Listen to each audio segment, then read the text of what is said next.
Okay, all right. All right, good evening. Welcome to the Special Committee of the Whole for Monday, May 8th, 2023. And City Clerk, please call the roll. Present this evening, we have Mayor Hedrick, Deputy Mayor Depot, Councilor Norris, Councilor McCabe, Councilor Sheffield, and Finance Director Uhas. Absent is Councilor Carter. Councilor Piazza, I'm so sorry, is present also.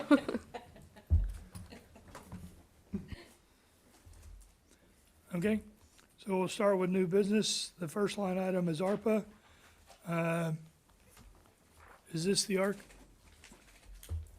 Okay, so the first person is ARC. You will have, did I give you a new?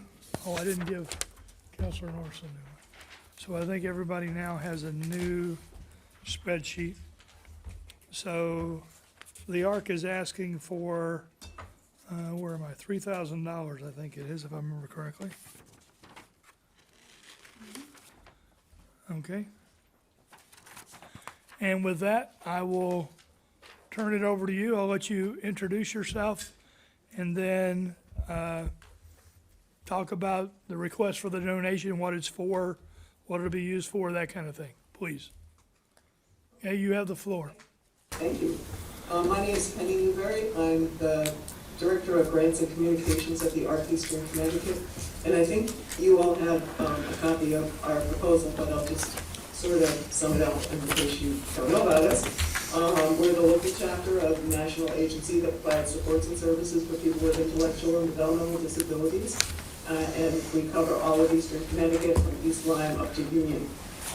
We have about 22 supported residences throughout the region. We have micro enterprises that give vocational services to people with IDD so that they can get competitive employment with area businesses. And we have our Employment Transitional Center is on Sacred Heart Drive in Groton, where there are approximately 120 participants there. I think about half of them come from the Groton area. We also have a lot of folks who are our staff who are working there as well. But we also have our day programs in Norwich, Danielston, Woodstock, two in Danielston actually, and in-home supports throughout the community. We're starting a cluster housing on Bayonet Street in London for 6 apartments for people to transition into more independent living.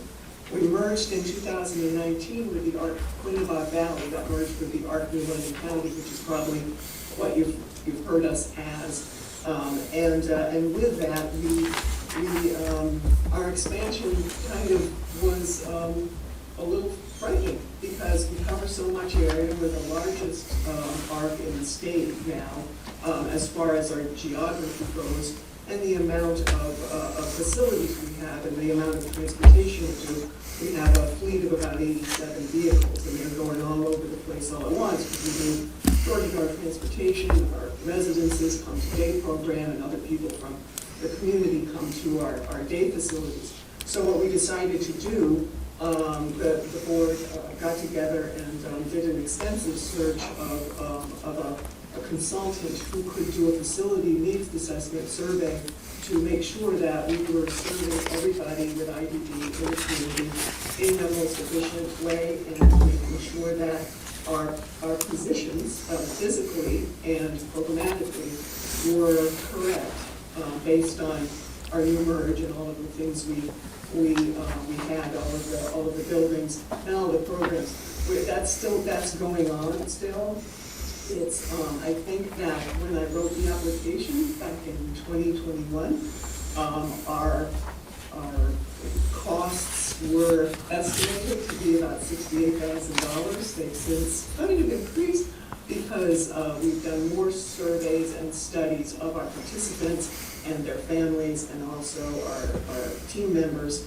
But there is a firm that was hired to do this work, and we're kind of paying them as we can to architects and planners and transportation gurus who are making sure that we're optimizing all of our resources.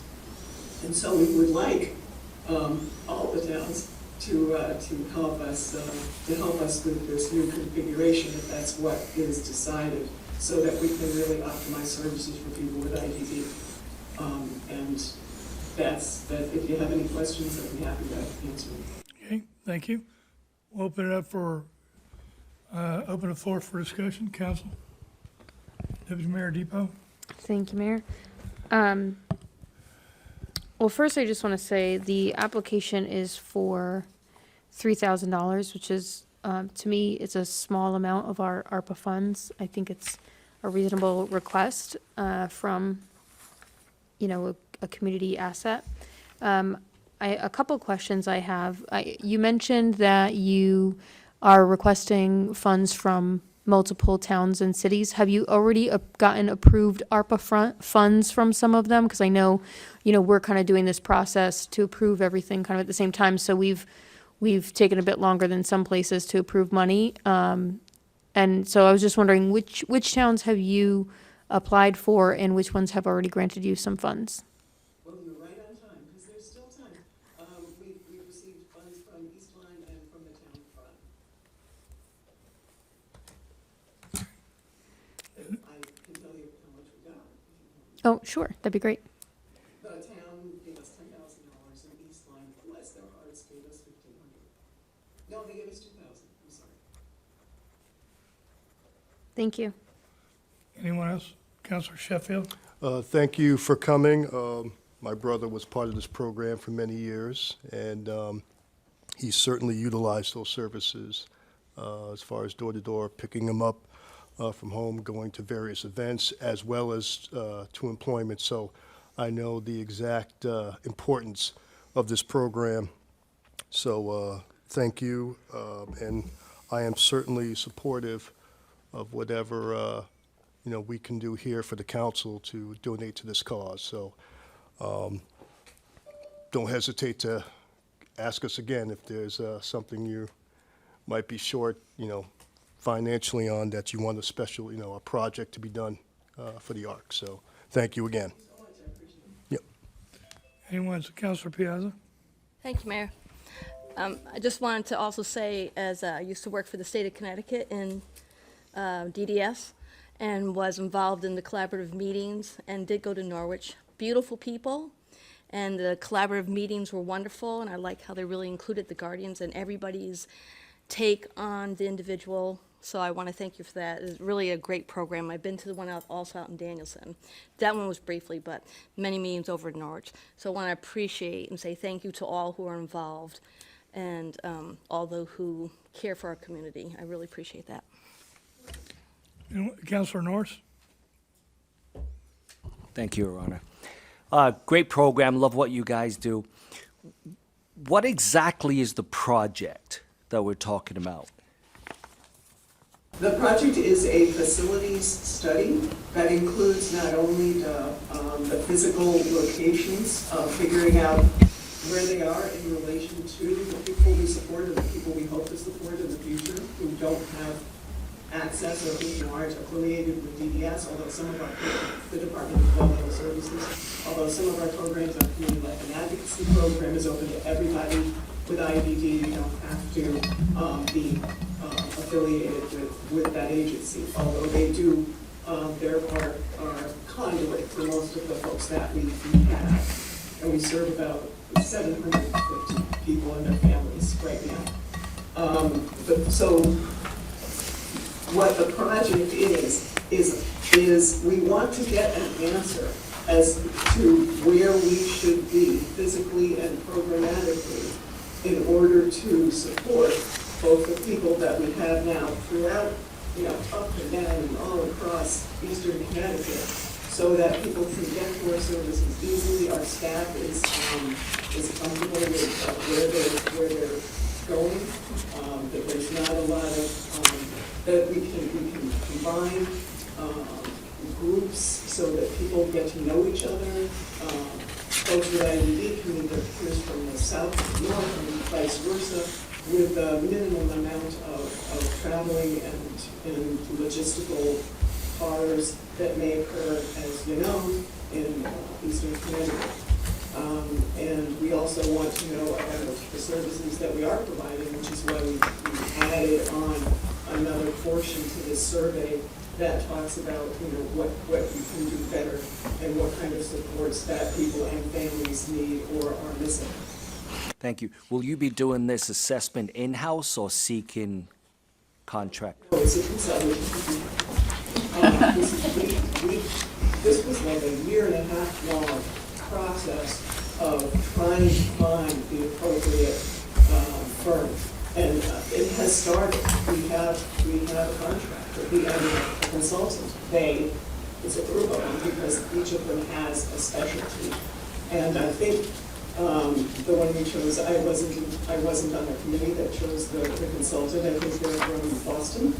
And because there are very few consultants out there who do nonprofit planning and the scope that we need. So we're doing it now. We're hoping that part of the survey that we put for will be done in October. Thank you very much. Good. After that, give their recommendations, then we have to get lots of money and implement those recommendations. Because we don't know what they're going to say. They might say, well, we should move to Bristol. And so we'll have to figure out that out when we get there. Thank you. Anyone else? Okay. Thank you, Penny, and we appreciate you coming tonight to give the presentation. Thank you. Thank you. All right, next we have Wendy Connell from the Bill Memorial Library. Wendy, if you could come up. And then make sure the microphone is on. It'll indicate by a green light. Okay, thank you. It's not too bad. All right, the floor is yours. Okay. Well, thank you all for seeing us tonight. This request has had quite a history. I think we first submitted in 2021. Basically, what we're asking for is to get power out to our outdoor space. And so the initial request was to get it out to where we had our outdoor space under some beautiful trees, and we used it all the time. We have benches, we have story time there. But we would have to, do extension cords, and we do a lot of live music, so a lot of equipment moving outside. So we're basically asking the city to help us get electricity out to our outdoor learning space. Then we discovered that most of those trees were diseased, so they unfortunately had to be cut down, and we moved our outdoor learning space to a different spot on our grounds. Also, with COVID, all the prices went up in terms of getting electrical kind of supplies, so we fortunately were asked, and we resubmitted the quote from our electrician.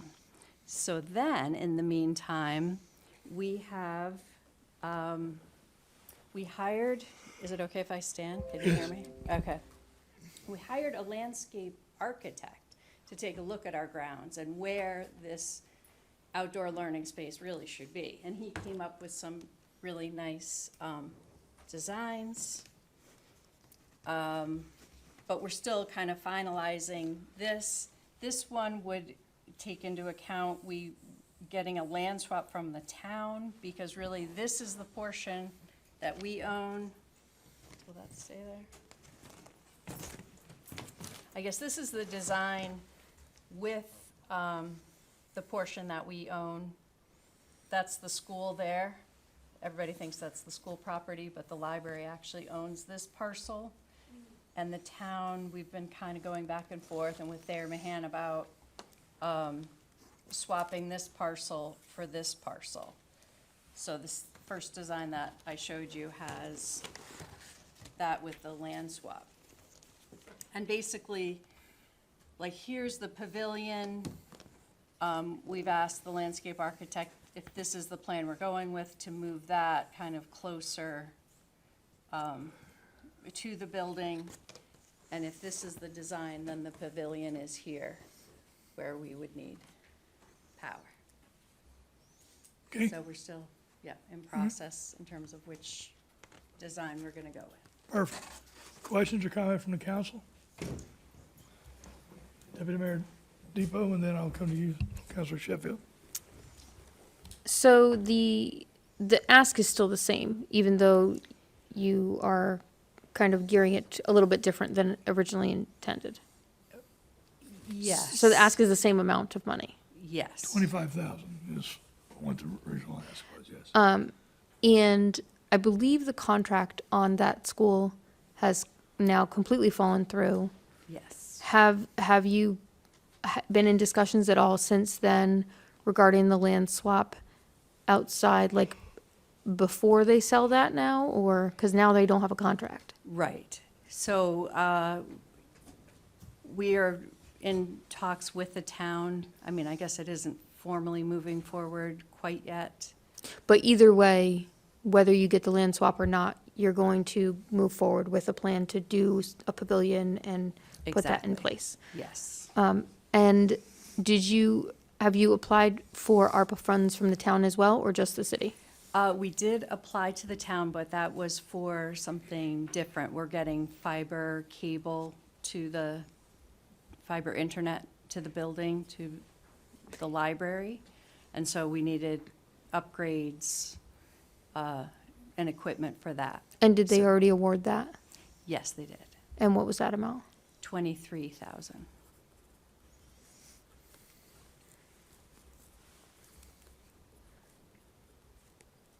Okay, thank you.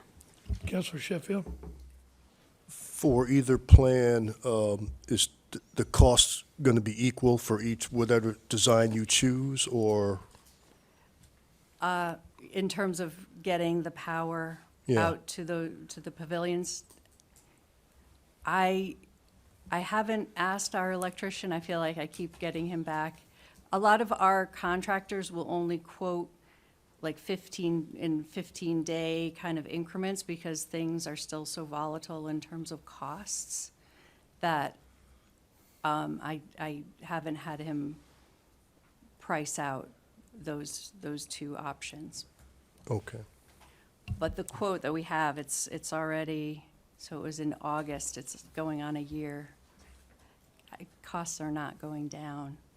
Okay, so So this I'm- could be above that level of what you're saying, of what you're asking right now at 20? Yes. Okay.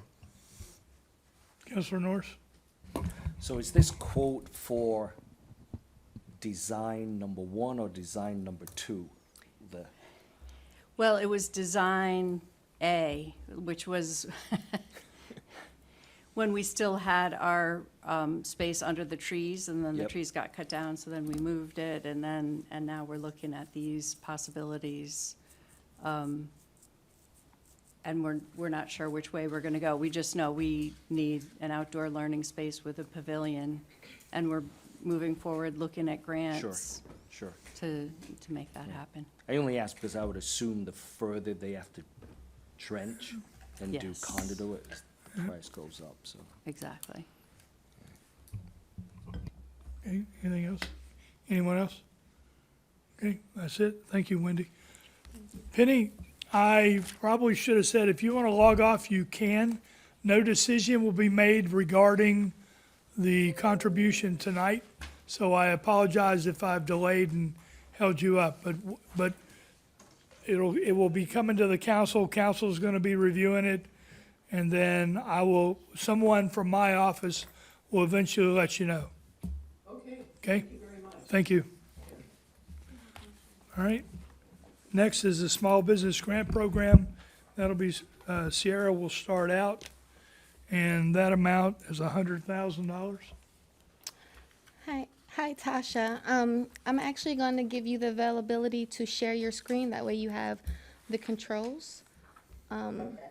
So while she is pulling up the presentation, so the Economic Development Commission, I am joined by Margaret Hirsch in the crowd, as well as Nashant Sahu on Zoom. We are put this pitch together with the Women's Business Development Council to provide a small business grant using ARPA funding. As the mayor said, it is a $100,000 ask, and I have Tasha and Alicia here with me today from Women's Business Development Center, and they are going to kind of go into the gist of who they are as an organization, as well as how that funding will be spent towards small businesses. So I will pass the torch on to you guys. If you guys can do a brief introduction, and we can get started. Okay. Good evening. Thank you for having us. I'm Tasha Jackson, the Chief Financial Officer, and I've been with the organization for almost a year. Hi, I am Alicia Lucena. I am the Opportunity Fund Program Manager at WBDC, or the Grant Program Manager. And this August, I will have been with WBDC for for 3 years. So again, tonight, as the introduction said, we will be here to tell you more about ourselves, our program, the capabilities that we have, and discuss the grant and technical assistance part of our program, in which we're asking funding for, and to take any questions that you have. Overall, our mission is to strengthen and support economic prosperity for women through entrepreneurship services that creates and grows sustainable jobs in Connecticut. We were formulated in Stamford, Connecticut, and currently have grown to the capacity that we have an office in New Haven and an office in New London. Throughout the state of Connecticut, we actually service clients in 169 cities and towns. Since we've launched, we've helped launch 12,500 businesses. We've assisted with creating over 25,000 jobs. And we've actually had client revenue of $569 million that we put back into individuals' hands, along with $28 million for client capital funds.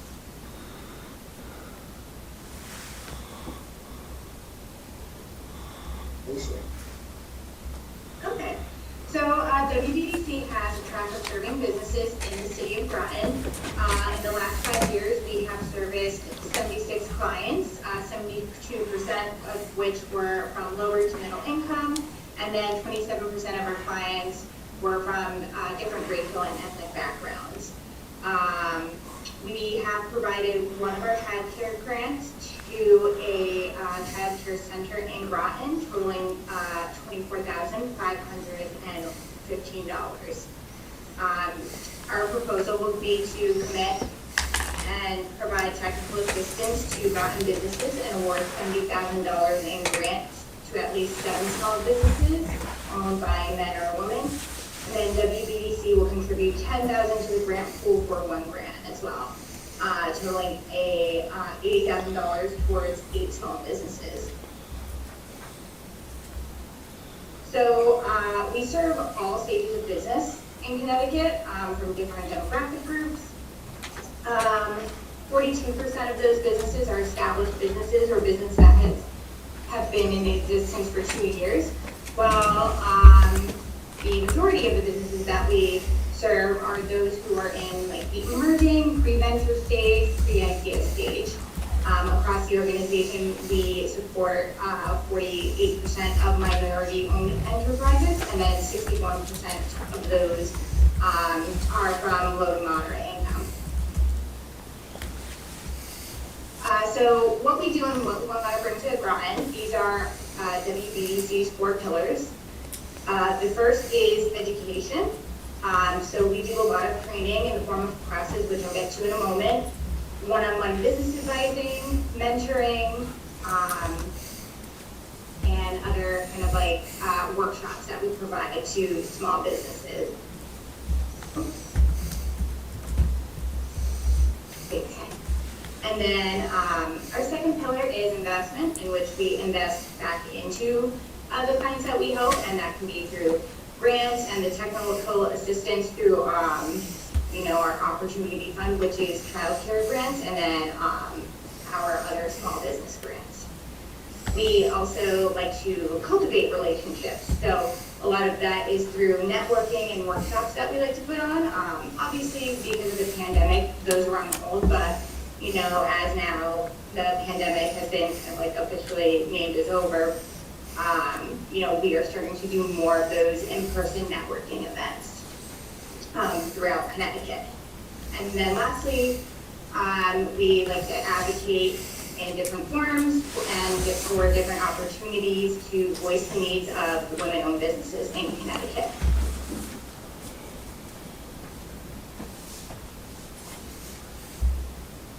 Excuse me. So our core entrepreneurial training is through classes. We offer all sorts of classes, you know, business startup classes, accounting, financing, QuickBooks, marketing, you know, general business growth and operations, how you can access more capital in the form of, you know, grants or small business loans. We also have classes on contracting and how to get certified as a woman-owned business. And then we also do provide some legal help through some of our volunteers as well. Basically, kind of like any sort of business topic, you know, we touch upon. We also offer on-demand learning, so a lot of those classes we will record and put them in our e-learning library. That way, business owners can access training virtually, but on their time, so they don't necessarily have to attend a class. One of our other really important forms of entrepreneurial training is through one-on-one business advising.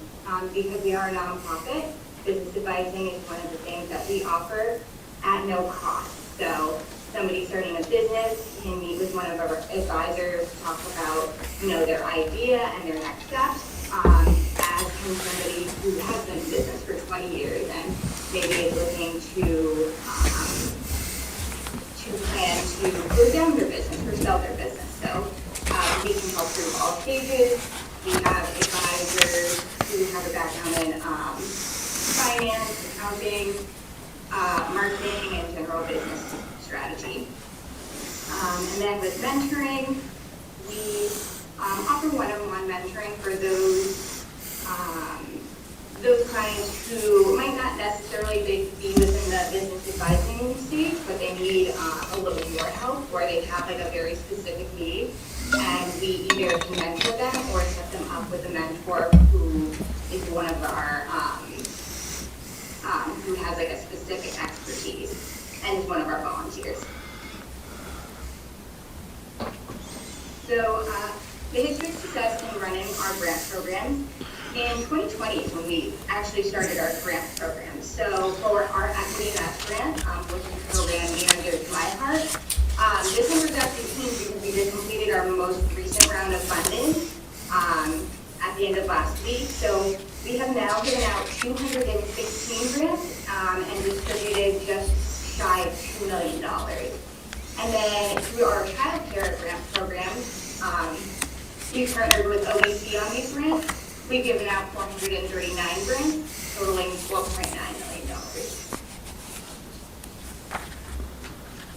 So the impact of the small business grants, what we do is after every person receives a grant, we follow up with them for a year through our quarterly impact surveys.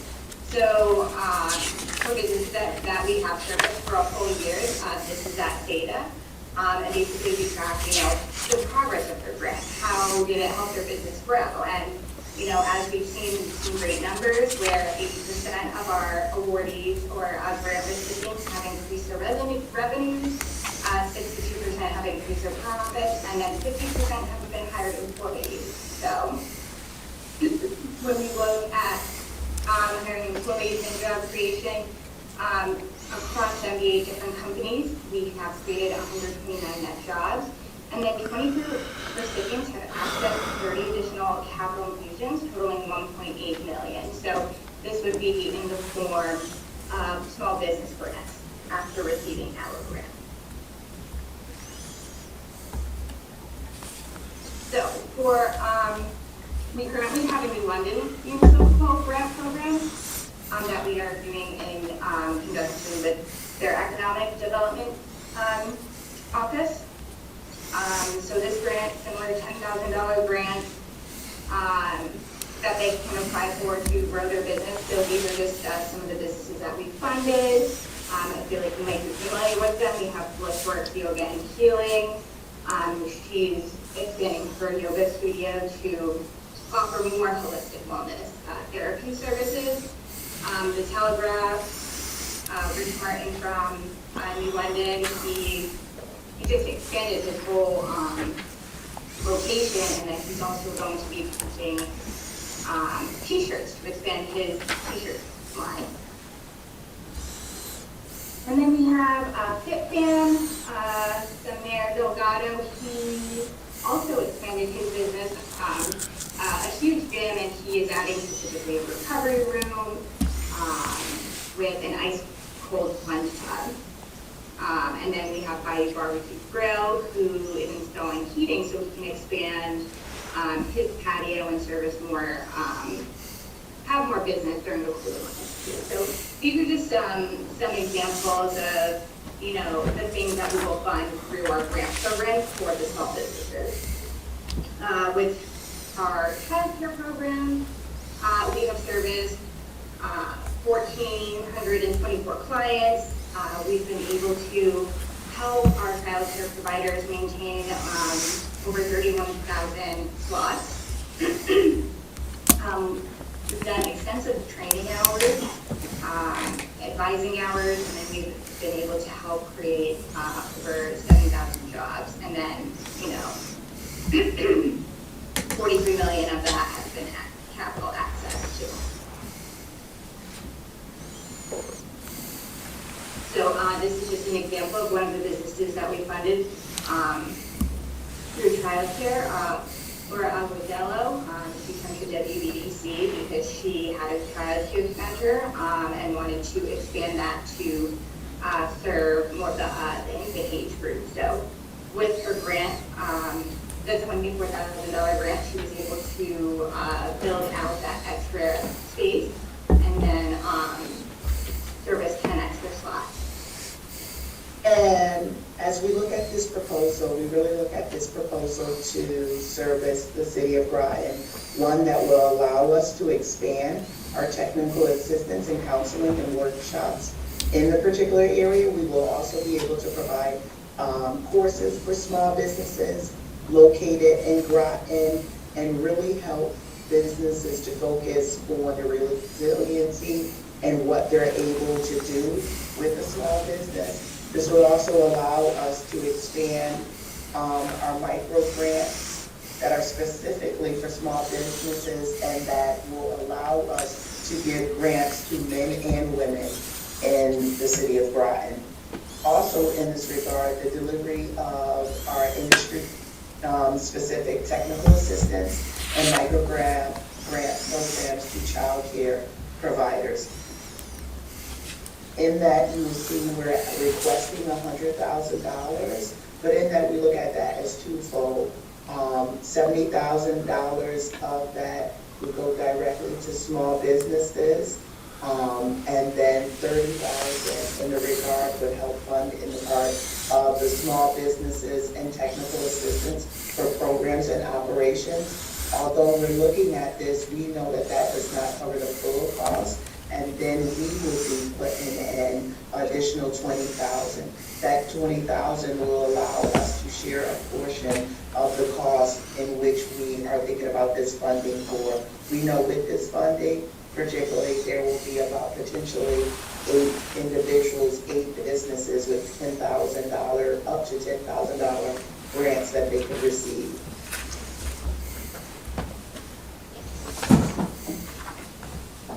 Okay, so we proposed 2 different grant programs that we have, which is our Launchpad grant program and then the State of Groton grant program. So through Launchpad, this is something that we've done for, what we currently do for our startup businesses who have been in business for less than 2 years. What we do, we want to make sure they have some sweat equity into their business. So we tie these to the completion of one of our business series classes. That could be a business concept clinic, which is kind of like the idea phase of somebody who's looking to start a business. Our GPS class, that is someone who has a business and they know what to do and they want to create a business plan. And then the marketing fundamentals, so somebody who is in business and they want to create a very like strategic marketing plan. So through those classes, they have to complete the application, register their business, open a business bank account, and then we actually have them do a pitch. So, we do virtual pitches, we have our external panel that evaluates, and then what they do is they pitch, and then they will receive $2,500 afterwards. So it's a really comprehensive kind of like startup business experience. And then we have this City of Groton grant program too, which is that $10,000 grant we were talking about. So, the grant will be awarded. This is similar to our equity match grant program that we have. They're awarded for a very clearly defined business project that has a measurable impact on the growth of their business. So, businesses can get very creative about what they want to do to expand their services or product offerings. And that's what we like to focus on.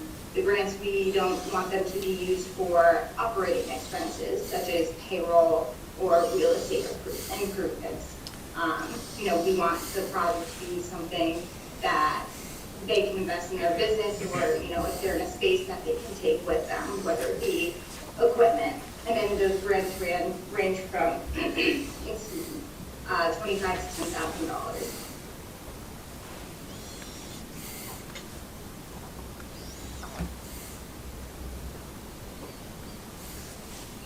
So for the $10,000 grant program, these are our eligibility requirements that we require.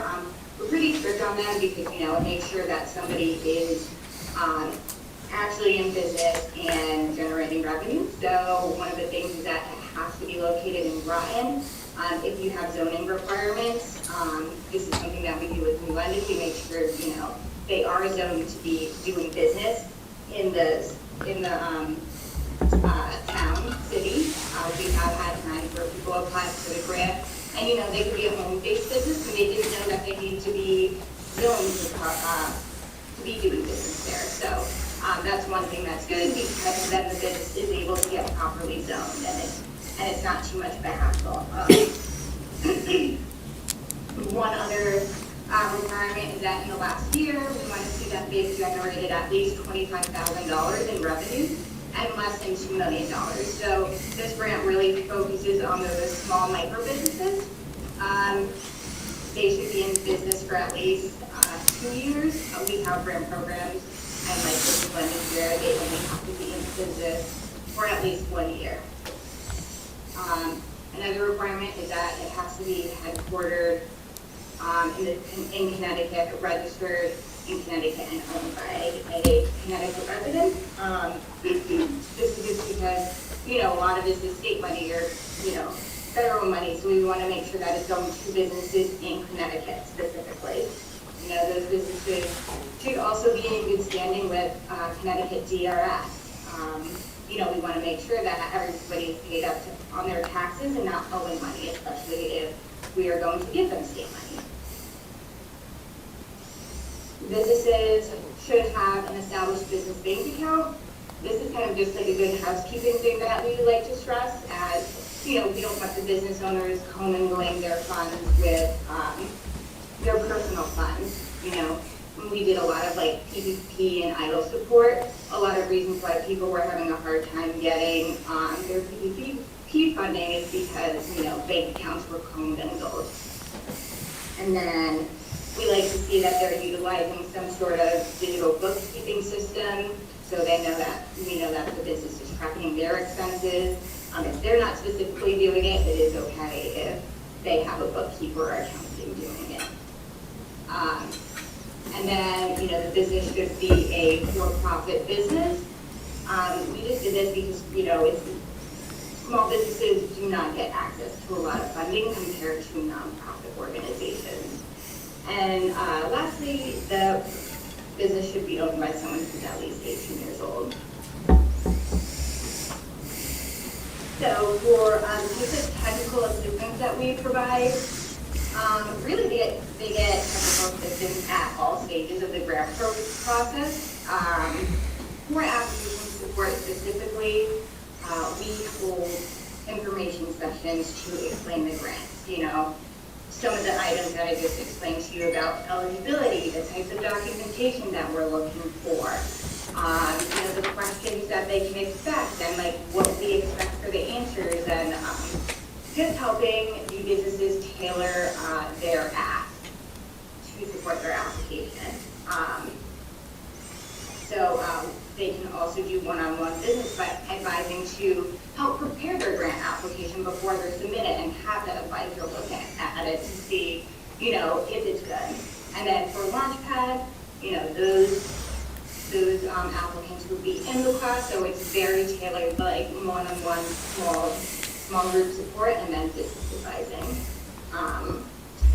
So when the grants are awarded, we then have like an orientation where, you know, some of these people might not know it aside from the grant, so we like to do an orientation, kind of like what we're doing now, to introduce ourselves, the types of things we offer, and then offer networking opportunities with other businesses. Like I said, we're really trying to push to open up our in-person networking again, and doing all these different events. Follow up, so for the classes, or for following up with the grants, you know, that's kind of, we just closed our grant process, so this is what we're doing right now. Like I said, we have the orientation, but for those who do get declined, we make notes as we're reviewing our applications, which ones need support. You know, some people might have applied and they were just there, and you know, maybe like that youth might be great, but the documents were not right. So just following up with those people and encouraging them to reapply is something that we do, and our reapplication rate is about 49%. So for people who have been denied once, if they apply again, half of them will usually get through. And what you get along with those particular components, or rather the business kids, they are actually leveraging our complete staff, which would come with individuals from executive to finance, marketing, development, impact, and administrative support services. They actually are connected with a wide range of volunteers who serve it as mentors, teach classes, and really provide those extra services to our clients. They will get technology support for their employees and clients. They get the data impact analysis regularly provided to funders, so individuals can understand the impact that we are making through providing grants, providing technical assistance. The Regional Advisory Council is made up of community members with experience in business, law, insurance, and many other fields, all there to support the small businesses and to help them propel. Online learning library, experience with grant review committees, and grant management software. Our grant management software is really what helps us to be efficient in client application process. Okay, so we closely track the impact of our grant program. So that's through activity-based metrics, you know, tracking the number of hours of business advising that we are doing, the hours of classes we are doing. We're also tracking, you know, the amount of applications that we've received, whether it be like how many people started an app versus how many have submitted and then have been funded and have not been funded. You know, the impact-based metrics we tracked is through the impact reviews. So I think I went over that a little bit earlier, but that's something we do on a quarterly basis after somebody receives a grant. You know, we're checking in on their revenues or profits, if they've created jobs. For childcare businesses, we check if they have created new slots, or if any of these businesses have access any other types of capital. Softer metrics we track are, you know, have you expanded marketing for an example, or have you increased your efficiency or productivity? All of this is tracked through our client management database called Sarah. This is what we use daily. This is how we get all of our data. And then we report the impact of our program through marketing, general reporting, marketing, and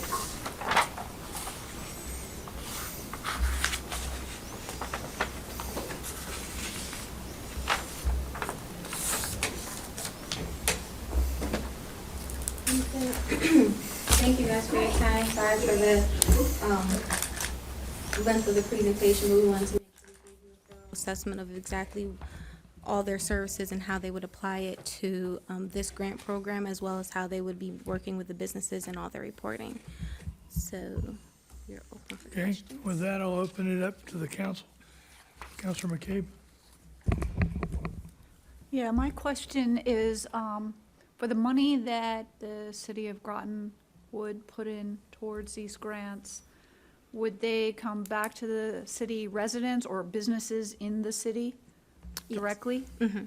So It's all it'll be- geared towards City of Groton businesses. And what kind of, how do you market these grants so that people in the city are aware that it's available to them? I'm just curious, like how, So for the city side, we will use all of our resources, newsletter. Our Economic Development Commission is actually going out and talking to businesses one-on-one. So I think that interaction would be great. And then in addition, WBDC has a series of, and Alicia or Tasha can maybe speak to how they do their advertising for these grant programs as well. So when we advertise our grant programs, we really do like to leverage our partnerships as well. So any like local partners that we work with, you know, we ask them to share that information.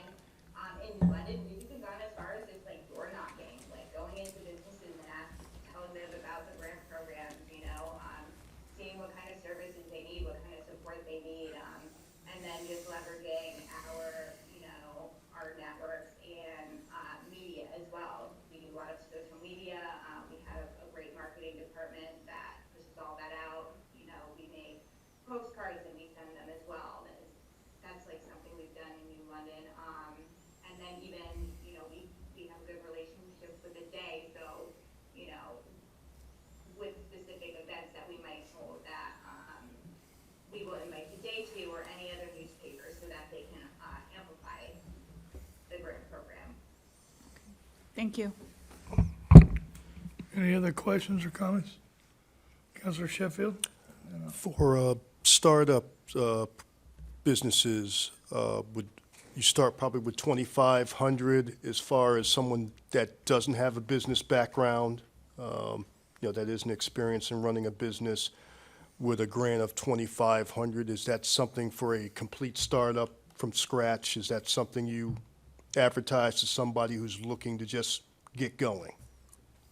Yep. Yes. So for our startup grant programs, like I said, those are businesses specifically who have been in business for 2 years or less. A lot of them do start within that kind of like idea planning phase too. And with those grants, you know, it's not as strict as, you know, our $10,000 grant program where they can use it for specific like operating needs or inventory. Some people use them to get like the certifications that they need to get the business started. Any other, Deputy Mayor Depot? Thank you, Mayor.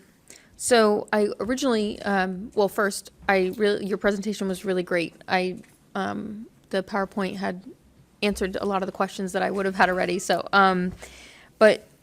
so your administrative fees are 30% about, right, from the numbers I was looking at, is that accurate? Correct. But your administrative fees, so when I think of administrative fees, I'm thinking just like salaries and stuff like that. But your administrative fees also include the coaching and the classes and all of that. So, because at first I was like, that seems a little high, but considering the other built-in resources you have in there, that makes sense to me. So, so that seems reasonable. What is your funding sources for those additional funds that you also dump into the program? So, you know, you had the line where your company's gonna put in 10 grand. What are your regular funding sources for that money? So twofold, we have actually state money that we've already received that we utilize because we're already servicing individuals in New London, Groton, in that particular area right now. But we also have development money that we would consider and use from our operating source. So the combination of the two would actually supplement the dollars that we are putting forth. And are you also working with the town of Groton on a program at all, or has that already been approved, or where are you in that process? Do you want to talk more about that, Alicia? The town of Groton? Just as far as detail. So, okay, so we're in a proposal. I'm sorry, I didn't know if you wanted to go through the program. So we actually have put in a proposal for it and waiting for it to get approved. I know when I heard you guys talk about, in the prior person presentation, we do have other municipal dollars coming in or potentially coming in, I should say. The main reason I asked that is, so a city business is also technically in the town of Groton. So if you have a program in both, will that person only be eligible for city grants, or will they be eligible for both? So I think how it's set up, one, the difference with this city one in regard, this is saying that we're gonna go after men and women. The other bucket is just focused on women in that regard as far as those particular dollars. And so this potentially can have a broader reach of individuals. An individual will not be double, I guess basically you're saying double counted, or being able to account in both programs at the same time. So would it be up to the business to choose which program they apply for? Correct. Okay. Market it out, and then they will determine based on the selection. If it's a male-owned business, this would basically be the one that we would support in that regard or inform them about more. Okay. And then I think my next question is probably for the finance director more, but so the way that ARPA funds work, we have to have the expenditure first, right? And then being reimbursed, or we have to, so because the money actually won't be going to the end user yet, but is funding the grant program sufficient, even though the money is not going to be actually expended to the end user? Do you know what I'm asking? Like, what are the rules on that? So it sounds, from what I'm hearing based on the presentation, almost like a donation to this organization, which would be the spend, essentially. Similar to the request from the library, where they haven't expended the funds for the electric work yet, but they're requesting that money go over there. Okay. I'm not sure if that answered your question, but not knowing the details of all of how they're proposing to do it, I'm assuming that's what they're looking for. Right, but oh, okay. So from the financial standpoint, I'm just thinking of rules, because the ARPA rules, want to make sure that we follow them. But, so the spend is the donation to the WBDC, not the actual grants to the specific business. I mean, I know that's our intent for the money, but in terms of like the expenditure, so the reason I'm asking is because I don't want us to say, oh yes, we love this program, and then find out, oh, the actual spend is the business, so that has to be done within the time frame of ARPA fund awards. That actually is one of my questions when council's done. I do have a couple of questions if they're not asked, and that one goes towards down that road. So once council's done, I'll ask. Okay. Let's see, I think that's all my questions. Hold on. I think that's it. I just also want to add, I think it's a great idea. We have a very limited staff, and I know that we've really tried to market our small grants that we already have. And this seems like a really great proven track record resource of a way that we can help our small businesses, which I know we've been really trying to focus on the last couple of years. So I think this is, a great idea and would be a great spend for our businesses. My only concern, which I think is mostly satisfied by their description of how they advertise, but my concern is mainly that that the money will get spent soon. That businesses will know about it and apply for it and use the grants.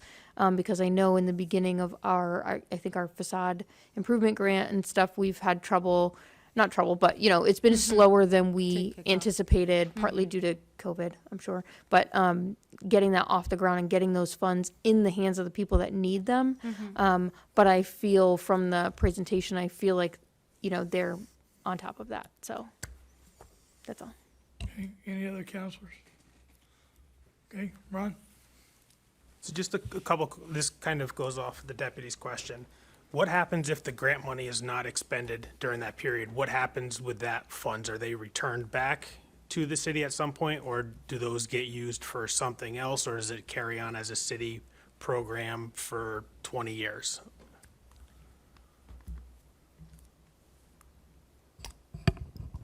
Is that, I'm sorry. That's for you guys, yes. Okay, so if it's the ARPA money, it has to go back to you, in the regard.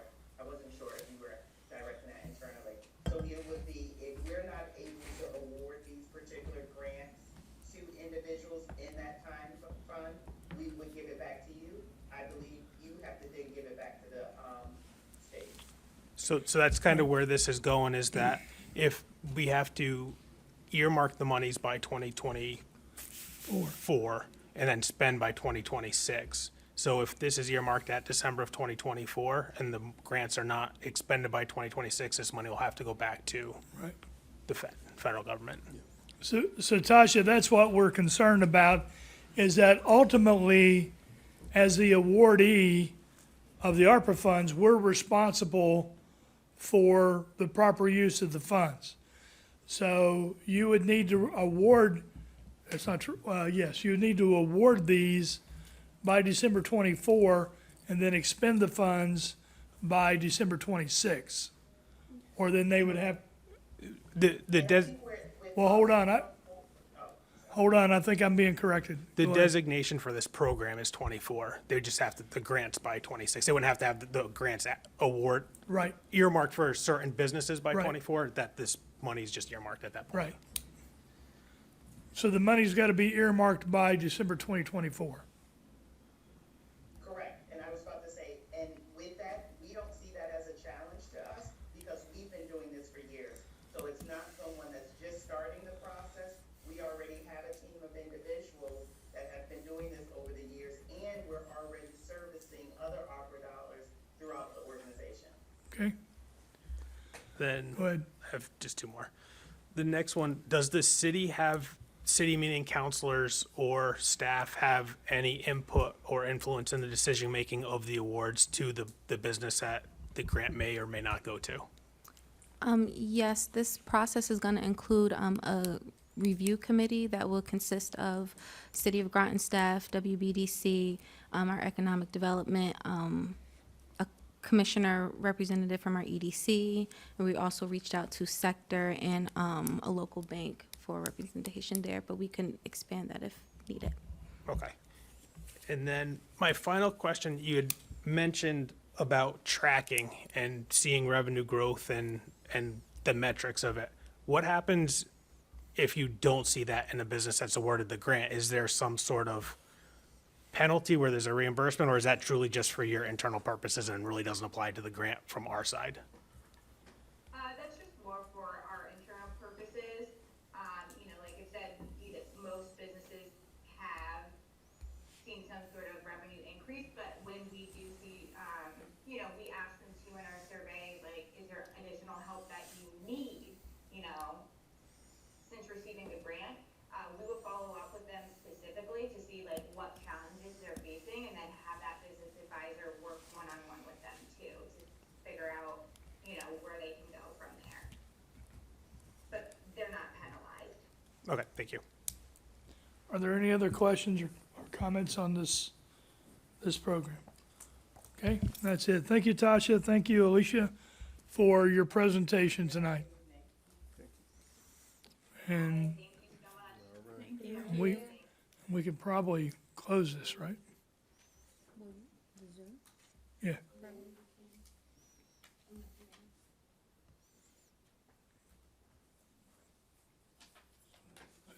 Who's that? This Nishan. Nishan, he's the EDC chair. Okay, well, we can go ahead and close this because we don't need it any longer, right? Unless he wants to stay for the meeting. Okay, I can wait, don't worry. okay, all right, you can close it. Yep. All right. All right, we're gonna move on, we're gonna do B and G at the same time, the budget, the second review. So the council was given the updated sheets for Parks and Rec and for the fire department. And do you have any questions or comments? If you don't, then we'll move on. If you do, then I'll bring up the department head that you want to ask questions to. Deputy Mayor Depot. Well, first I have a question for the finance director. So the proposal is to move funds from a line in your budget to lines in other people's budgets. If you need money for that budget line that now you won't have in your budget, where will it come from? There is some extra that we do have in the contractual services for unplanned projects like this year. In the current fiscal year, we're doing a payroll project with Springbrook. So there's ways to move it. We can make that move work and be able to cover the cut of the 5,000. So it'll come from a different line in your budget? Yeah, I'll just work within my budget means to move money around to make sure that we come in within budget. Okay, thank you. Any other questions or comments on the budget? Okay, with that, I will take a motion to move this to the mayor and council meeting of May 15th, 2023. So move. Okay, we have a motion and a second. Any additional discussion? Just for clarification, that moved budget is with the proposed changes. Correct. Is To the mayor's The budget. moved budget is with the proposed change that you guys asked us to put in. So the budget books and the pages that you have now will be the budget. The overall budget has not changed. Mill rate is still the same, 3.67, pending the BAA review. Did we get in touch with you today about that? We got that. Okay. Deputy Mayor Depot? You got a first and a motion and a second, right? I got a motion and a second. We're now discussing again. I just want to reiterate that I don't know that I personally feel like these are meaningful changes to the budgets that those department heads put together. Just considering their amount, I know when the fire chief came and presented his budget, he was confident that he put in there the money that he needed, and adding a small amount to his budget, I just don't see the reason for it necessarily, considering that if he did need that money, he would be able to find it during the year. But I'm not going to oppose it because I think it's just minor. I am looking forward to reviewing at the committee meetings the programming budget for Parks and Rec, because if we're increasing it even more, I want to make sure this year that they spend their budget and we don't end up next year again with a line that far under budget. Mary? Yeah, come on up.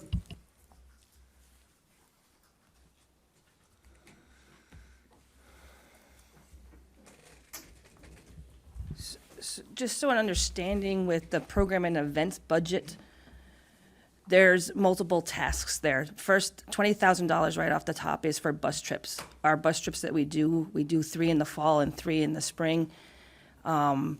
It's random. We don't know I don't know what I'm doing in the fall yet for bus trips. So we have a set $20,000 for that. We try to stay within that. All the revenue that comes into that account goes back into the general fund, so it's not money that so we have to really kind of be detailed with what we do, because it's not like you give me your $200 to go to a Yankees game, that money goes back into that account, it goes into the general fund. We also have materials and supplies for our events, so depending on what the need is for a program, I don't have to buy basketballs every year, because I only use them for 12 weeks, but we always have basketball equipment budgeted, so I may only have to spend, $300 of the $900 that I might budget. Easter egg hunts, that fluctuates, that's another material and supply. The other thing is some of the programs are based on enrollment. You pay a fee to the instructor based on the number of people who participate. You can take a 3-year average and say, okay, it's gonna be 8 kids and you might get 2. But I'm still gonna pay for those 2. I'm not gonna pay for the other 6 because I didn't have to. So there's gonna be a fluctuation in that expense because I don't have to pay the instructor as much. Same thing with my basketball program. I usually hire 3 people so I don't have to go. The goal is for me not to have to go to a program. Used to hire 2, and if one called out, then I was up there attempting to play basketball with first and second graders. But so there's always been a flux. I had 2 this year because one of my gentlemen who worked for me for 7 years in my Monday night basketball program decided he wasn't coming back this year. So there's money budgeted for that instructor that we didn't spend because I didn't replace him because I couldn't by the time we found out he wasn't going. So we did it with 2. And if somebody was absent, I went. Same with my Saturday program. So there are there's some fluctuations in that budget regarding what the need is, how many people are, what their participation registration consists of in regards to some of our programs. So there is going to be some fluctuation with that dollar amount with an estimate, trying to make an estimate in February. That estimate, I could probably tell you right now, is probably more closer to $70,000 right now, due to the fact that our Yankees-Red Sox game was going to be a much cheaper game when we first looked at it, but it became a little more expensive, a little more higher price, but it's got a lot of value to it. So just so there's an understanding of certain things, there's flexibility with. And so programming we do, I think there's a list of all the programs that we do. I include in your packet so you can see what we are doing. With a limited staff department, it's myself if I can't get somebody to do the class. Councilor Sheffield? Yes, Mary, because you have to put out extra because you don't know how many kids are going to be part of the program. Correct. You don't know how many kids are going to go to a game. So you have to put that money up front, to be prepared, just in case there is more kids to come and you don't run out. So I think you always plan to have extra, just in case extra kids decide to come aboard. And I think that's what you should always do, and not just say, well, you have all this excess money. Well, that excess money is for a reason, just in case you have extra kids be part of the program. So I totally agree with how that has to be set up that way. So I have no problem with that. Thank you. Deputy Mayor Depot? So along those lines, what, with the $2,500 additional above what you requested for your budget, what are your initial thoughts? Because I know we just did it last week, so you haven't really had time to, but your initial thoughts with an extra $2,500, how will that affect your program budget? So the initial thought of so I already added $2,800, so there's another 25 on top of that. Is Right. that what I'm hearing? Okay. Yes. All right. Yes, so you had proposed an increase of $2,800, Right. which we all had discussed already. Counselor Norris proposed to add another $2,500 on top of that. So my question is, what is your intent to make use of that money? So I think we'd probably look back at some of the results from our Youth Advisory Committee's survey. We'll look at also some of the things that so we're just getting used to having an elementary school in our area. We did an after-school soccer program for the first time, which has helped, which is where the $2,800 came from, because I have monies always for new programs, but I added the soccer program, so now that has its own line item, so now we have the new program ideas. We're looking, one of the things that came out that we were looking for doing, back when we had COVID, we used to do stuff like, we had a drive-in trivia night at the beach that was very well received. We'd like to see if we can bring that back, because that was one of the items dealing with, working with the parents and the kids that filled out our survey was one of the more family-oriented things.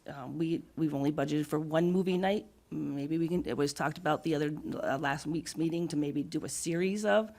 And those would give us that ability. If it's successful when we do it the first time, give us the means to do it again. Cooking classes is one of the things that came out of. We are working with Groton Public Schools Food Services. They're bringing back their Cooking Matters program. If we want to support that in a means of buying the food, maybe collaborating with the farmer's market, getting fresh vegetables, having them do the meals together, we could collaborate and do some programs like that to use some of that funding. Expand our basketball program. We just do strictly instruction. We don't do any games with our kids. Firm believer they need to learn how to play the game before they can actually play it. So we could maybe incorporate more skills, more instruction in that program. Thank you. Anyone else? Okay, then all in Thank you. favor? Thank you, Mary. All in favor, say aye. Aye. Opposed, abstention, motion carries. All right, moving on, Groton Utilities water rates. Ron? I think this was just on here to officially move it to the mayor council, because they already had the Okay, presentation. so you guys have already had the presentation. So with that, I'll take a motion to move this to the mayor and council meeting of May 15th, 2023. So moved. Second. We have a motion and a second. Is there any further discussion? Hearing none, all in favor say aye. Aye. Opposed, abstention, motion carries. That'll be the initial reading of the water rates. All right, so the next thing is a budget presentation, Groton Utilities, Water, Electric, Sewer. Ron Uhas is going to do the presentation. We have Director Gade. So, thank you both. I don't need you guys here. I'm sorry that we didn't need you, but I'm glad you were here, just in case we needed you. I felt needed. Thank you. So, Director Gade is here, and also E is here. E is the one that primarily put the budgets together, so she has the detail and the knowledge. If we need to go into that, Ron's going to give a higher level presentation. So with that, I'll turn it over to you. Yeah, and in an effort for time, because if, we'll keep it very high level, very overview. With the packets that were sent out a few weeks ago, there was a link to the Groton Utility Commission meeting, which goes into a lot more detail. So if you've watched that, that'd be very helpful. If not, and you want to watch it, you can. But like I said, we're going to keep it very high level. So I want to start by thanking E and the finance team with putting these budgets together, along with all the general managers down to all the crews working that put in time into this budget. It was a challenging budget year with multiple variations of budgets and trying to get them to a reasonable amount where we can support them with the revenues that we generate. So unlike the city budget, where we kind of do our expenditures and back into our revenue and come up with that to balance our budget with the tax number, the utility budgets are actually done the other direction. They're done with formulating our revenue and then based on our consumption and our rates, and then fitting our spend inside of what our revenues are. So it's just a little bit backwards thought process of how the budgets are built between the one that we just went through with the city and the utility budgets. So I'm just going to kind of go through one of the budgets fairly quickly, just to kind of walk through what the pages are. So we'll look just at the electric one. There's the table of contents that goes through a summary page that goes over some of the details that make up the budget, some of the changes that are in there. A rate comparison that shows our rates versus some of our surrounding utility companies. In the electric one, there's the contributions to the city page, which shows the breakdown of services that the utilities or electric division does return back to the city, or actually the utilities as a whole, between rents and the contributions to the city. The next page is the breakdown of the operating revenues by class, and then it goes into some of the other operating revenues. The next page just kind of gives you the detail. Again, it's kind of a high-level detail of the expenditures from the power costs through each of the departments, from broken down by the payroll side and by the other side, or the operation and maintenance side, along with the depreciation, the taxes, and so forth. Then it's just the other operating income on the next page.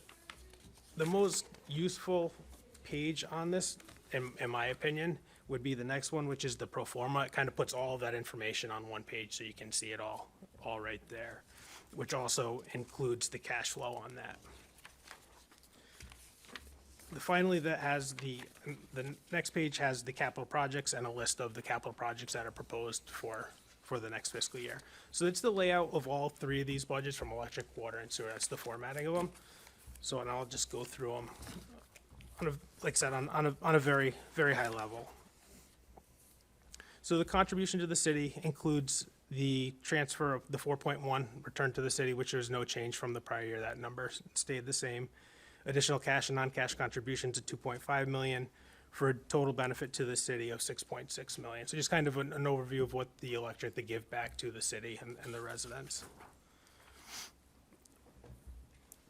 The rates, the electric is 44% or $111 below the benchmark's current rates for residential customers at around 700 kilowatt usage. So showing that our rates are still competitive and lower than our benchmark.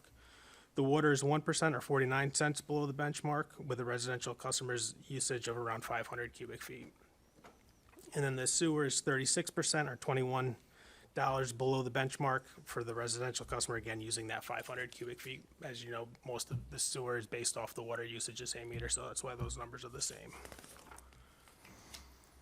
From the revenue budget, the total electric revenue, excluding the pass-through, is just under 56 million, or an increase of 7% or 3.5 million.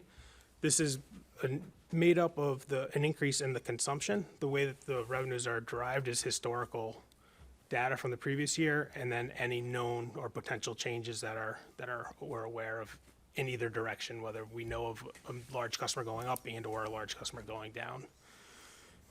And then the change in the PPA is the other change which drove the revenue number up. The total water revenue is 12.5 million, up 5% or 633,000. That's based on an increase of 1% in consumption, and also with the proposed October 2023 rate increase is in that revenue budget as well. The sewer revenue is 4.2 million, or up 3% of 141,000. No change in consumption there. We're figuring that's going to stay kind of static. You know, we do have the deduct meters that are always a challenge with the sewer side of it. And then the rate increase for February of 24 of a 3% increase is also factored in that. The O&M expense, that when there's departments that are allocated amongst the three divisions, IT, customer care, the admin, the way that those are split is 60% to electric, 30% to water, and 10% to sewer. And these are based on customer counts, is how that formula was originally derived. So then expenses that are related to a division 100%, those would be 100% allocated to that division. So that way, if it's truly the purchase power for the electricity, that's all going to be in the electric. You're not going to see purchase power divided out 60, 30, 10.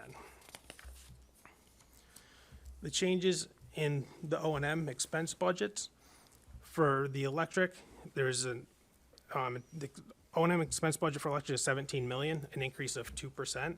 We've tried to keep all of the budgets down across the board, the water division being the toughest one with the new water treatment plant going on and the projection of the cash flow. So we tried to keep all the divisions under the same methodology.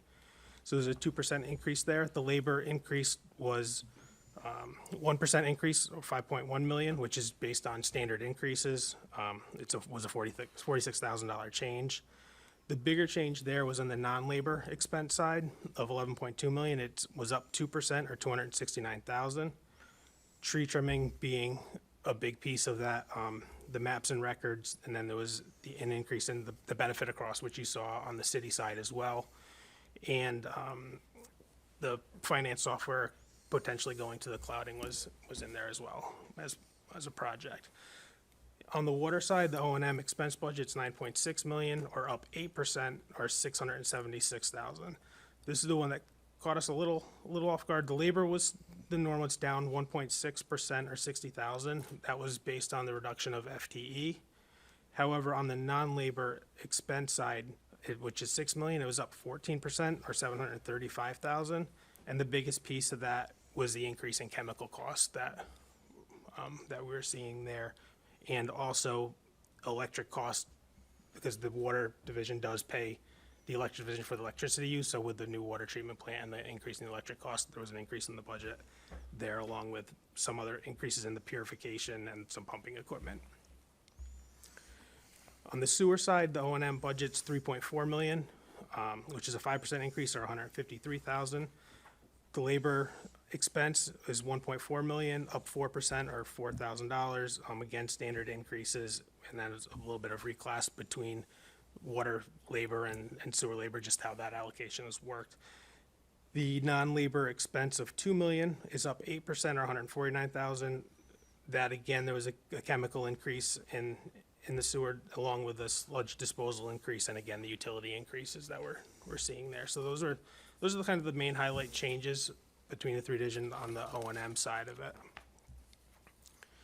The proposed budget has a capital plan for the electric division at 7.2 million, of which 4.3 will be non-bonded capital projects, 2.5 will be bonded capital projects, and then 400,000 coming out of the Reggie Fund for some LED light conversions. And again, there's more detail inside the budget packet of the capital. For the water division's proposed 2024 budget, it's 2.5 million, including non-bonded capital of 1.1 million and bonded capital of 1.4 million. The sewer has proposed budget of 4.2 million, including non-bonded capital of 400,000 and bonded capital of 3.8. So those are just the proposed big projects for those three that'll be paid for either from funds that have been bonded, or that'll come, the non-bonded means it's coming out of cash that we have on hand.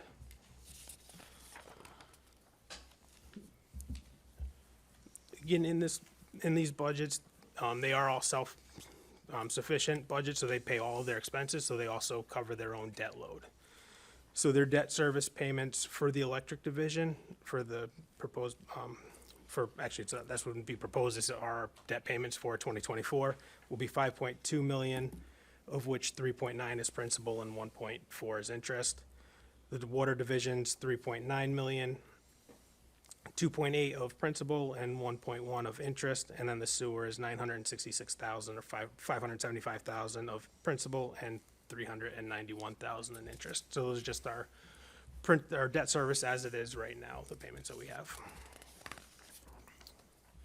And then the last piece, again, based on how these budgets are, is we always look at cash flow and kind of back in to make sure that there is money in the checkbook that we need to operate the business. So the proposed 2024 cash flow from operations for electric is a decrease of 1.7 million. This brings us down to an estimated operation cash budget of 14.5 million, which is still over the cost of service recommended minimum cash balance. So even though we're seeing a decrease in our cash flow, we're still staying above the minimum as recommended rather. For the water division, the proposed budget has cash flow decrease of 2.1 million. This we were aware of. This was part of the projections with the new plant going into operations, and so we were aware that we were going to have a couple years where the cash was going to go down, and then hopefully turn the corner and we can go back up. So the estimated operation cash balance at year end would be 4.4 million, which is the 1.2 million below the recommended cash balance from the cost of service study, which again, we were aware of that, and that is taken into account in our projections. On the sewer side, the proposed net cash from operations is going to be a decrease of 658,000. The estimated cash balance on hand would be 3.5 million, or 1.2 million over cost of service study, the recommended. So again, the electric and the sewer are still above our recommended cash balances with that negative cash flow based on the budget. However, water has dipped down, which we were anticipating that. So in conclusion, the proposed 2024 budgets will afford the three divisions to meet debt service requirements and fund growing infrastructure and technology needs, allow the efficient operation and maintenance of the utilities distribution systems, support compensation plans sufficient to attract and retain skilled high-tech workers, and continue to provide high reliability and responsive service that the customers expect at the rates that are fair, competitive, and viewed as providing value to the customers.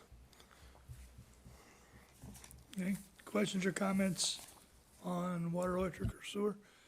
Counselor Piazza? Thank you, Mayor. This is all trickling down, I'm going to go all the way down to customer use of water and sewer. I'm also affected too.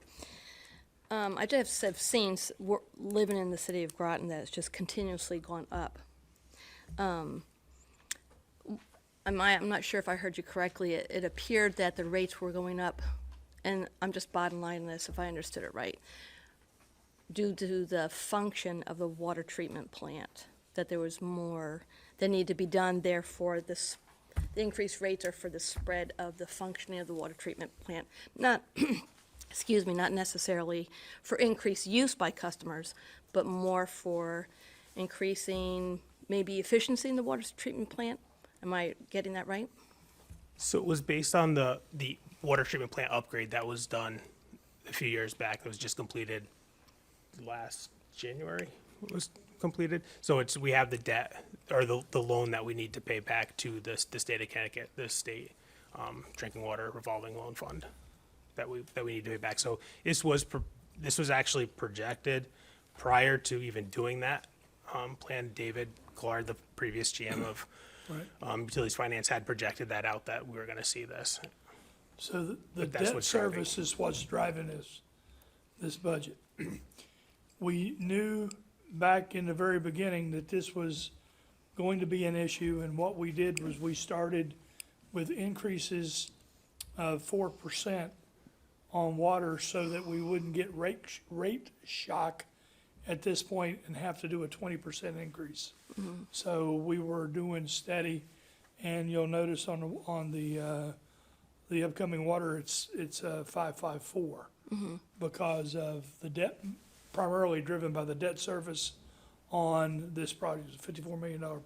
And also the inflation And that was inflation. in that projection, if you remember So if we were to explain this to somebody in the city of Groton, that back 5 years ago, this was started, per se, this program, even though it created a debt, but in order to satisfy that debt, but have, the goal was for the water treatment plant to do what specifically?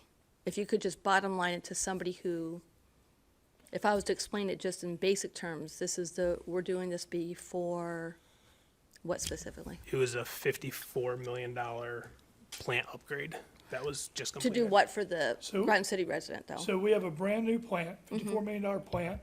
This plant is now state-of-the-art, and the new changes that we put in this plant, the technology we have in this plant, will meet water specifications that have not yet been generated. So this is a brand-new plant. It has a 12 million gallon per day capacity, and it is state-of-the-art. And so now we're having to pay for it. It's a $54 million project. We had a $15 million $15 million grant. And so the rest of it is in our low-interest loans that we're having to pay off. Does that answer your question? It does. I just find as a resident myself that it's just, since I've lived here in the city of Groton, that it's just,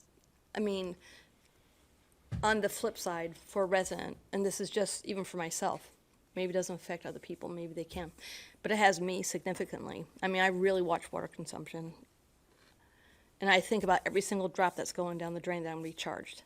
And I can tell you that I'm not probably even at the level of some people who have even voiced, their concern about water consumption and need and so forth and so on. There's other things I found out through Groton Utilities, just by digging. I'm not sure if the information is out or if it ever goes out, like the meters, and that I could empty my pool to make a repair, and then they can put the meter on and not charge me. I wasn't aware of that. Just different things like that. So I'm like, wow, you know, it just makes me think about other residents who aren't aware of that, of different things they want to do. I mean, I'm glad for the rain barrels and the so forth. But I'm just looking at the long run, you know, where we just had the electrical charge, so now I'm seeing the sewer charge, and the sewer is like, you know, geez, if I put my cat's water in the toilet, am I being charged that 3 cups of water that I just dumped in the toilet? You know, it just makes me, now I put it in my plants. So I do, because it really, it becomes very tight for people. It's very, very tight, and people, more and more each day, where I work and where I go, I was just talking to somebody, they just said off the cuff, well, everything's expensive. Everything's increasing. And it's just, you know, to know that we have a reserve and just in case anything happens, but a lot of people out there don't have a reserve, and they don't have just in case something happens. And I'm not saying that I'm going to change something today, but I do want to put it out there. It's a big concern that people don't have reserve themselves just in case something happens, you know. When we have internal discussions, one of the things that I remind the utilities about is we look at each division separately, electric separate from water, separate from sewer. But I remind them that the residents, they get one bill, and it's all in one bill. It is separated out in one bill, but when I talk to residents, they're like, well, my electric bill's going up. And they consider the whole thing, the electric bill, whether it's electric or water or sewer. The other thing is that when you talk about deduct meter, so it's based, the sewer is based on water consumption. So whatever the water is, there's an assumption that that water's gonna go back in the sewer, and that's why you're charged. If you're using a lot of water, say for gardening or for pools or whatever, you can purchase a deduct meter, and then that water, you pay for that water, but you would not pay sewer on that water. Right. But it's in or it's out. I mean, you either have it or you don't. It's not like, I'll put it in for this week and take it out for next week. It's installed. And there is a charge for that meter, but that, you pay for that under your water service. But then the sewer, that would be considered a deduct meter, and that water that you goes through that meter would not be charged to the sewer. Is that? Yeah, they explained answer all your that to question? me. Yeah. Well, it and just- we have talked about it here. We've talked about it at other meetings. I'm not sure if it's on the website, but we can evaluate what more communication we could do to get it out to general people. I mean, typically, if people have issues, I direct them to 860-446-4000, that's customer service, and then customer service can then direct the call to wherever it needs to be so they can learn about programs that Am I- Groton Utilities has. Thank you. I'm not sure if this really has to do with the budget, but since we are talking about utility bills and so forth and so on, and this is in relation to it. So I was told long ago when we used to be able to, because that's how I used to track my water and look back at my bill and so forth, it's online. And then they said, oh, we're fixing the site, blah, blah, blah, blah, we'll be able to, but it's not even up. Like, so I'm assuming that there's no plan for a consumer to go in and say, oh, what did I do what did I do 2 months ago? Oh, that's right, that's when we were doing blah, blah, blah, blah, blah. I do that. I mean, I look at my stuff real tight. So I actually had to come here and get 12 months of bill. But then I look at that's printing paper, that's ink, so forth and so on, instead of just accessing online. I don't know why we've lost that access as a consumer. Take that as a note. Need to go back to Tina and find out, because if that's something we were providing, and now we're no longer providing it, I would like to know why. Thank you, I appreciate that. Well, we can't fix what we don't know, right? So it's good that you brought that up, so now we can, Well, I had asked on the phone, and I said, well, I can't get the account. And she said, oh, we're working on that system, the IT's working on it, okay.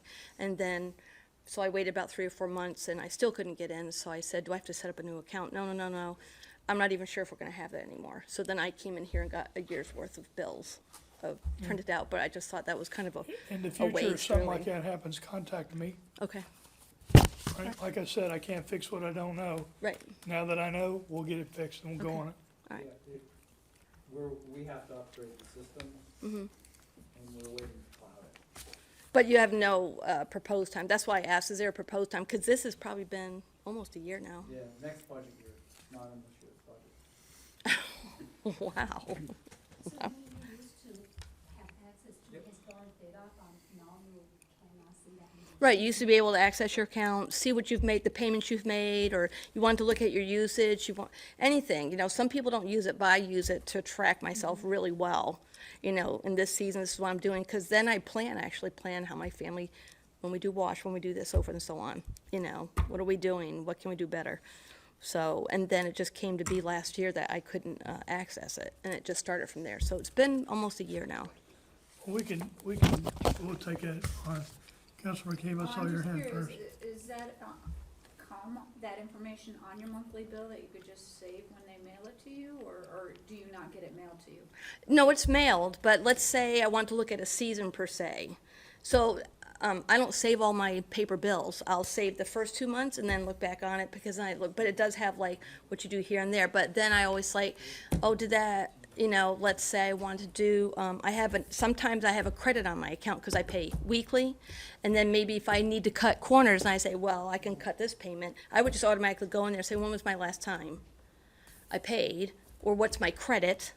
And then I can say, okay, now I can, just like we do here in the budget, now I can, well, I want to send the next 2 payments so I can use it for this, for myself. I used it a lot for that.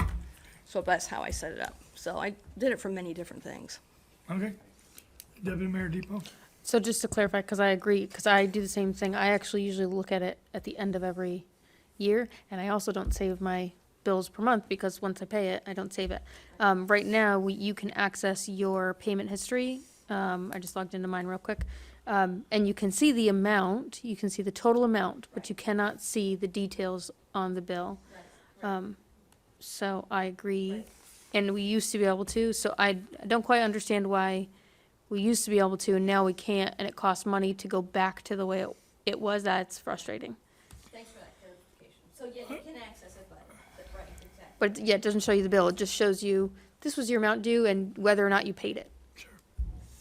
Well, like I said, take it as a lookup, and we'll get back to you. Thank you. Any other questions or comments on this, on the budgets? Okay, I'll take a motion to move this. You want to just move the next week, right? So this is informing? Does a charter just have a by date, or does a charter say in June? The charter, You could move it to the meeting after. it's got to be done by the end of June, if I remember the charter correctly. So it can be done prior? be done Yeah, now. so then we can move it Okay, forward. then we'll do that. I'll take a motion to move the 3 budgets, electric, water, sewer, to the mayor and council meeting of May 15th, 2023. So moved. Second. Okay, we have a motion and a second. Any further discussion? Hearing none, all in favor say aye. Aye. Opposed, abstention, motion carries. Okay, the next thing is informing. This is the proclamation awards memorials. This is a proclamation for Police Week, since it starts Monday, and we're doing a flag raising ceremony Monday at, hold on, I'll tell you.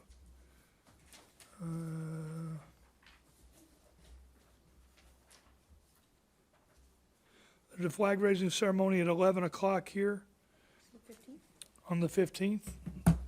So this is for National Police Week. So for the Office of the Mayor, City of Groton, Connecticut, a proclamation to recognize National Police Week 2023, to honor the service and sacrifice of those law enforcement officers killed in the line of duty while protecting our communities and safeguarding our democracy. Whereas there are more than 800,000 law enforcement officers serving in communities across the United States, including the dedicated members of the City of Groton Police Department. Whereas since the first recorded death in 1786, more than 23,000 law enforcement officers in the United States have made the ultimate sacrifice and been killed in the line of duty, including 1 member of the City of Groton Police Department. Whereas the name of these dedicated public service are engraved on the walls of the National Law Enforcement Officers Memorial in Washington, D.C., whereas 556 new names of fallen heroes are being added to the National Law Enforcement Officers Memorial this spring, including 224 officers killed in 2022 and 332 officers killed in previous years. Whereas the service and sacrifice of all officers killed in the line of duty will be honored, during the National Law Enforcement Officers Memorial Fund 35th Candlelight Vigil on the evening of May 13th, 2023. Whereas a candlelight vigil is part of the National Police Week, which will be observed this year, May 15th through May 21st. Whereas May 15th is designated as Peace Officers Memorial Day in honor of all fallen officers and their families, and U.S. flags should be flown at half-staff. Therefore, be it resolved that the City of Groton will observe May 15th through the 21st, 2023, as National Police Week, and publicly salutes the service of law enforcement officers in our community and the communities across the nation. Given under my hand this 8th day of May, 2023, signed Keith Hedrick, Mayor, City of Groton. So that's the proclamation, that's informing, and that's why I'm reading it tonight as opposed to Monday. All right, moving on. And the last thing is the Fleet Reserve Association is a donation. So they're asking for $400. The resolution that governs the council giving is there. One of the things that we've talked about in the past is being sensitive to double dipping, for lack of a better term. And we did some research, and there was a donation from Groton Utilities in August of last year, August of 22, for grave markers of $1,000. So they're asking for $400 should the council decide that you want to do that. And this is for the flags. That's correct. Deputy Mayor Depot. Did we donate to this organization last year? We did. And what was the amount? It was 400 as well, and then the previous year was 300. And how much do we have left in that fund for this fiscal year? Because the fiscal year ends June 30, right? Correct. We've currently done 2 donations in this fiscal year, both of them for $1,000, one to Children's First and one to ARC New London. So that would leave, there's currently $3,000 available. Okay. So there is money available if council wants to do that. Any further discussion on this? All right, then I'll take a motion to move this to the mayor and council meeting of May 15th, 2023. So moved. Second. Okay, we have a motion and a second. Any further discussion? Hearing none, all in favor say aye. Aye. Opposed, abstention, motion carries. Take a motion to adjourn. I make a motion to adjourn? Yeah, I get this. Okay, we have a motion and a second. All in favor say aye. Aye. Opposed, abstention, motion carries. Thank you, council, for coming out tonight.